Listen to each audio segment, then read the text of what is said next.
Hari ini hati saya remuk mendengar sebuah kisah di Kabupaten Ngada, Nusa Tenggara Timur.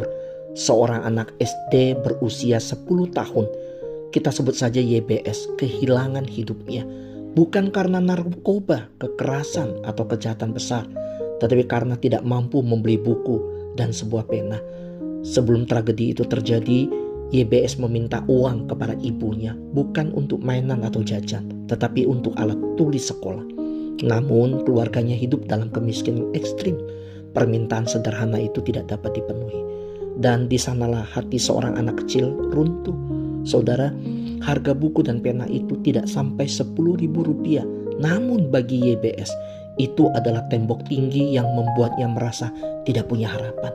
Ketika seorang anak merasa bahkan harapannya paling kecil tidak mungkin tercapai, sesungguhnya ia sedang sendirian di dunia yang terlalu berat baginya. Peristiwa ini disebut alarm keras, bahkan tamparan bagi negara. Ini adalah tamparan bagi nurani kita semua. Bagaimana mungkin di negara dengan anggaran pendidikan yang besar masih ada anak yang kehilangan masa depan karena buku dan pena? Pendidikan bukan hanya soal kurikulum atau gedung sekolah. Pendidikan adalah soal kehadiran kasih.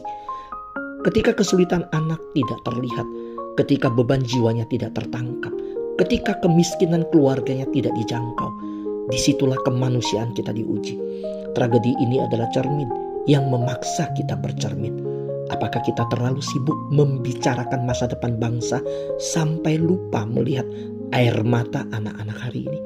Kiranya kejadian ini menjadi titik balik kesadaran bahwa tidak ada anak yang hidupnya tidak berharga hanya karena ia miskin. Bahwa setiap anak berhak belajar, berhak bermimpi, dan berhak hidup. Jika hari ini kita mampu membeli buku, menggenggam pena, menyekolahkan anak-anak kita, maka kita punya tanggung jawab untuk tidak menutup mata. Karena bangsa yang besar bukan diukur dari tingginya gedung, tetapi dari seberapa sungguh ia melindungi anak-anak yang paling lemah. Kiranya tragedi ini tidak sia-sia.